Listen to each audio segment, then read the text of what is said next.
What's going on? My name is Steph and welcome back to my channel, Mountain High Life. Today, I'm going to be concluding my Desert Lines trail running mini series, which showcased a variety of trails that I ran on a recent trip to Moab. I thought it'd be appropriate to conclude this series with a video just kind of recapping some of the things I've learned over multiple trips to the desert in regards to things to know, what to wear, what to pack in your running vest and footwear, all the way to how to pick your first trail when running in the desert and important things to know when trail running in the desert. And I thought it'd be good to just kind of wrap up the series and provide a good bit of information for those who are planning their trip to the Red Desert. I am going to break this video down into 2 or 3 parts. The first being just some good things to know about Moab in general. Number 2 is going to be some things to know for your first trail run in Moab. And number 3, picking the right apparel and gear when it comes to trail running in the desert. So without further ado, let's jump right in. Moab is one of my favorite places on earth. It's wild, it's peaceful, and honestly, it provides one of the most unique running experiences I've had to date. And I think the same could be said for pretty much anybody that goes to Moab. There's just this incredible sense of adventure that surrounds this area that no matter what you're doing in Moab, whether it's jeeping, mountain biking, rock climbing, hiking, or trail running, there really is something for everyone out here, and that vibe and sense of adventure just lingers in everybody out in Moab. And I think it's just so magical the way people just get so stoked, and you can truly feel it in every interaction you have in Moab. And so that to be said, there's going to be a lot of people doing a lot of different things. And the one great thing about Moab is even when it is during the more crowded time, it's so vast and spread out. I feel like you have the opportunity to feel that vastness and the sense that you're really out there and in the desert pretty much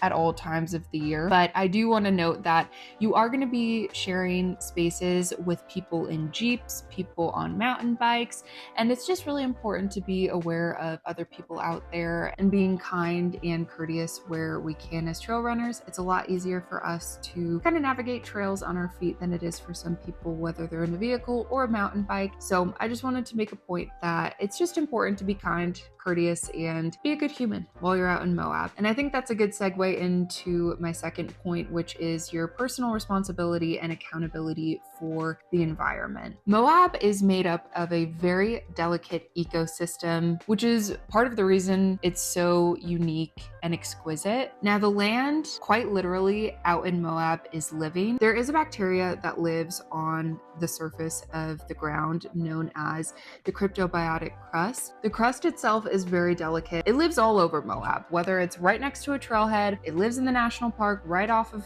areas that are common walking areas, but it is very delicate and is part of the reason why Moab is so unique. So it is our personal responsibility to be very conscientious and attentive to every step we take, avoiding going off trail as much as possible and being very attentive to where we place each footstep to avoid stepping on the cryptobiotic crust, because it can take decades for one footstep to be repaired by the crust. And because of that, we just need to be very mindful of every step we take and staying on trail as best as we possibly can. Secondary to that, it's so awesome to experience the desert with your pet, your companion by your side. But I do want to recommend, if your pet is not good at staying on trail, to consider keeping them on a bungee leash or very close to you, because pets also hold the same capacity to be a little destructive on the fragile land out there. So keeping them on a leash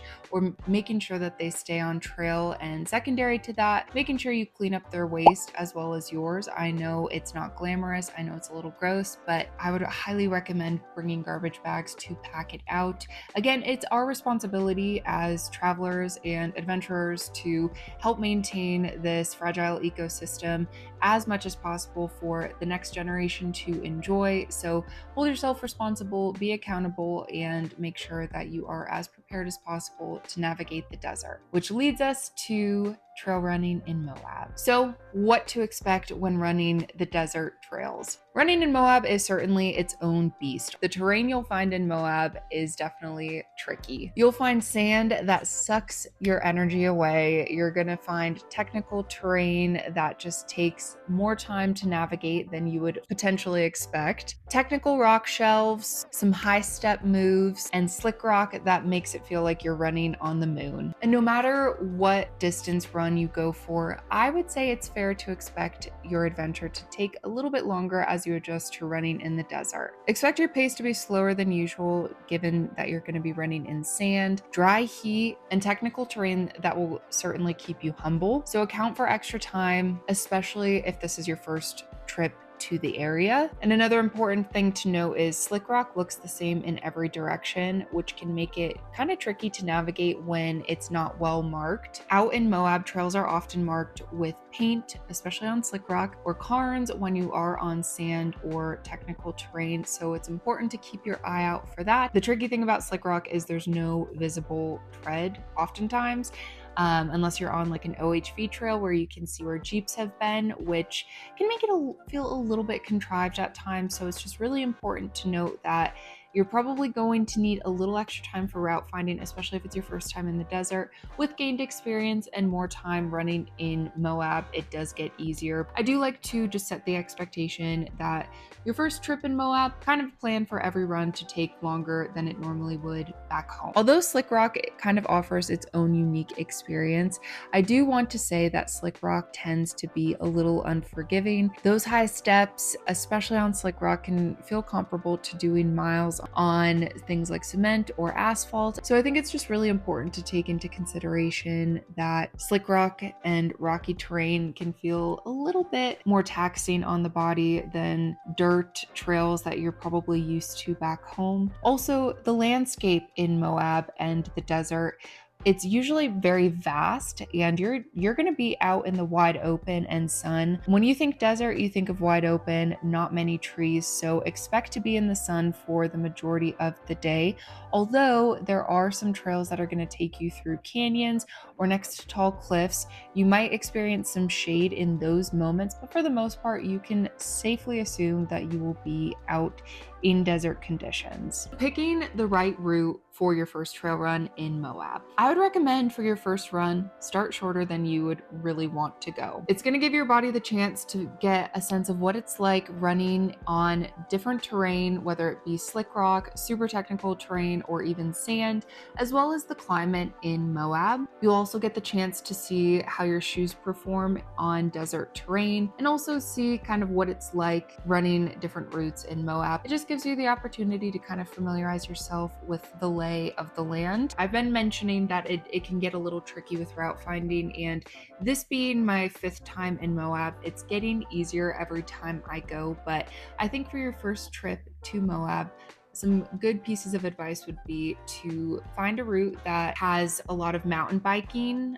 or is a popular mountain biking area, because I've noticed that a lot of those routes are really well marked. When you're on slick rock, there's painted dashed lines that will help keep you moving in the right direction without feeling like you're completely lost. Additionally, when you are on the sand or technical sections, oftentimes some of the locals in Moab have done an incredible job of creating a very obvious trail for you so you won't go off route. I've found that on hiking trails, they aren't as well marked, and it really requires you to utilize pretty good navigation skills. And just to reiterate, if navigation is not your strong suit, I really do want to encourage you to consider kind of some of like a mountain bike trail, OHV, or within the national park, because it is just so important to stay on trail to preserve the ecosystem and land. Please stay on trail. Although some trails take you along some canyons with some high walls and cliffs next to them, you will most likely be running into the desert sun at some point, and it's no joke. You can get burnt here, so it's just really important to be mindful of your sun exposure. The desert elements include things like the wind, the sun, and sand. It's going to be much more dry than it is in areas in the mountains, and the sun does reflect off of slick rock as well as the sand, so it's so important to have proper sun protection. Yes, you're going to be running in the desert, and most likely during most times of the year, it's going to be pretty warm, but something like the John G. Sun Chaser hoodie to kind of give you some good sun protection on your arms, back of your neck, and head, and shoulders is just so great. I see a lot of people come to Moab. Every time I've run the Red Hot 55K in February, they come to Moab and wear a tank top. And the first year I ran in Moab, I did that and I got so sunburnt even in February. So unless you're used to running in the desert, I would definitely recommend getting a sun chaser hoodie or some sort of light sun protection for your neck and shoulders to avoid getting sunburnt even during those winter months. Moab is also known for some massive temperature swings, especially during kind of the fall and spring and winter times. So you could start the morning with a puffy jacket on and then midday be pretty warm in the 50s. So you're going to want to bring some layers with you. Now, again, you are going to be in the desert, so expect to be on trails that have a lot of sun exposure. So making sure that you have good sunscreen. And depending on what time of year you go to Moab, I also think it's just important to start early to give yourself adequate time throughout the day, but also to avoid kind of running in the peak heat of the day, especially during late spring, summer, and early fall. Probably want to avoid being out in not only the sun, but the heat during those times of day, and also to avoid finishing your day in the dark. I know I ended up finishing one of my runs in the dark, and technical terrain, especially if it's new to you, can become stressful really quick, but then you add the element of route navigation and finding on technical trail in the dark where there are cliffs, if you catch my drift. So just try to get started early to finish in daylight, just to avoid putting yourself in a stressful situation that could have been prevented with an earlier start. Now, cell service is pretty spotty, especially on trails within Moab. So being so remote, there is a very low margin for error. Depending on the trails you're on too, trails can be very isolated, and a rescue might mean hours before anybody can actually reach you. And oftentimes, depending on what trail you're running, there aren't too many bailout options. Again, I do have in this playlist different trails that I talk about bailout options and ways to kind of make it back to your car or shorten the route, which are great and welcomed, as well as different trail options and lengths depending on what is your level of comfort.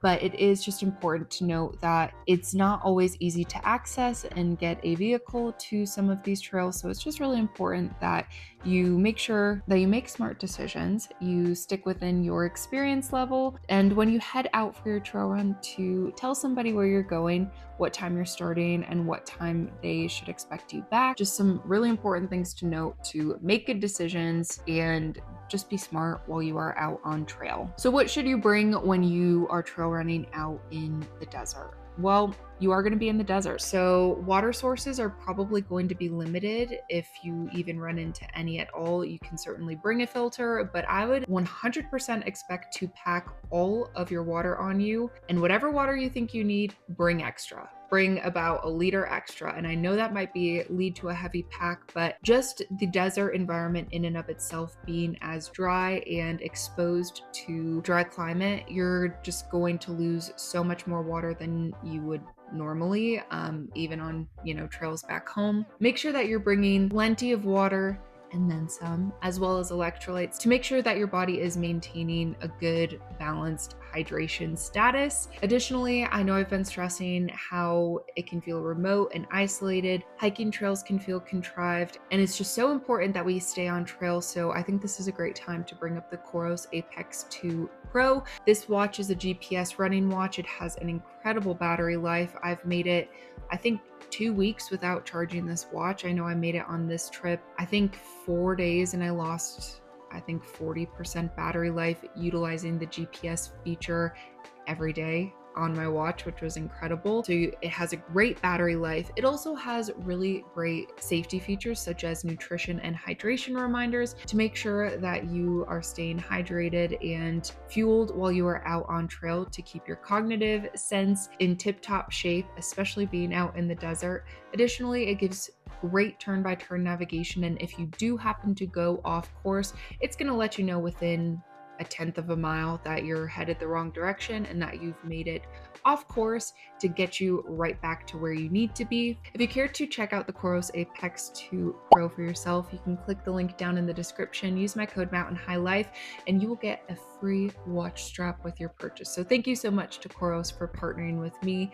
Even if you don't have the Apex 2 Pro or a Coros watch, any sort of GPS watch with a downloaded route is going to be just so important and essential when you are running in the desert for your first time. Like I mentioned, temperatures can change dramatically, whether you're kind of going from more of that wide open, vast desert landscape into a canyon.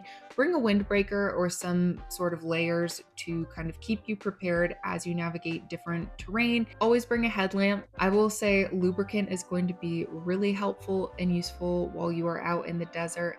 Again, you're going to be in a pretty dry environment, and if there's any wind or sand, it's just really nice to be able to keep things lubricated to avoid any chafing, blisters, or skin irritation. If you have some sort of satellite or GPS device like an inReach, definitely bring that. You're going to want plenty of sunscreen, chapstick with sunscreen or SPF in it, because you are going to be in the desert and exposed to those desert conditions. And finally, bags for packing out waste, making sure that all of your garbage makes it out. And if you do have any sort of human waste or animal waste, if you can, please try to be mindful and pack it out. Those are just some things that I would recommend packing in your vest. What to wear when running in the desert. I know I mentioned some kind of sun shirt. I love the John G Sun Chaser hoodie. That is what I wore on every single one of my runs during this trip to Moab. It's got UPF 50. It's got cool touch technology. It's going to keep your arms, shoulders, neck, and face protected from the sun. So that's a really great option. Secondary to that, I would recommend a hat. And if you can't get a sun chaser hoodie, a hat with a bandana under it to kind of keep the sun off your neck.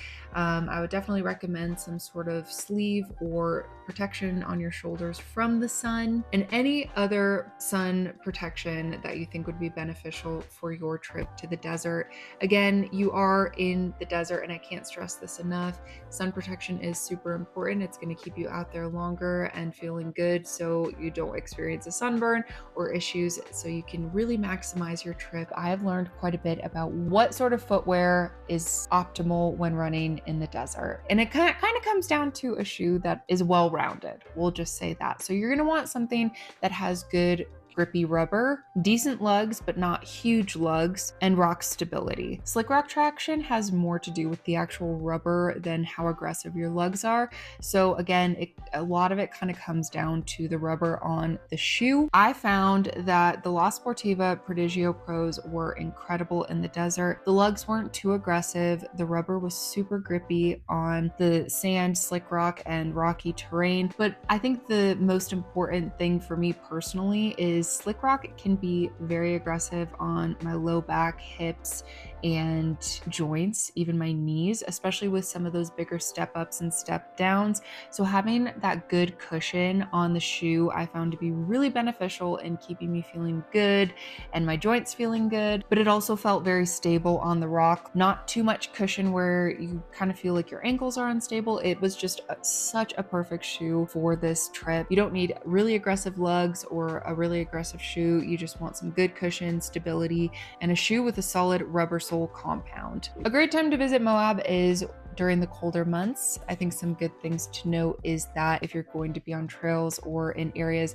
that are in canyons or north facing, you might run into some ice on slick rock, which can make an already tricky trail a little bit trickier. So just being aware that there might be some ice. When it is super cold, sand that might once be just really soft and squishy could turn to ice and be solid. So just being aware of that. And unfortunately, in kind of some of those icy and cold conditions, things like micro spikes and crampons don't really work well on rock. It helps, but it's just not ideal. So prepare to move even slower than you would in the desert normally, and just prepare to kind of deal with some tricky terrain and an added element of spice factor. Also, the mornings can be quite cold in the winter, but still give way to, mid 40, 50 degrees. So prepare to bring layers, prepare to shed layers, and just be mindful that temperature will probably fluctuate during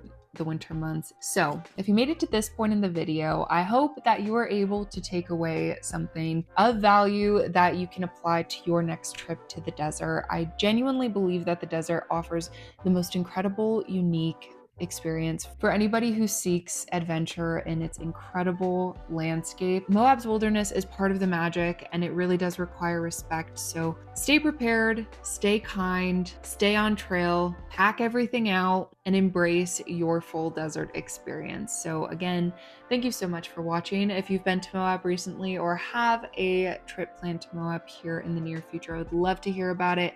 I know it's kind of race season with a lot of the Mad Moose events. Mad Moose offers some really cool desert experiences, so love to hear from you guys about if you've run any of those. Love to hear about any of your desert experiences or if you have plans to go visit. Don't forget to go check out the channel sponsors, Koros and John. It helps me, helps two incredible companies, and helps the channel. Again, thank you so much for watching. I hope you have a great rest of your day. Hope you get out on some trail today, and I will see you in my next adventure. Bye!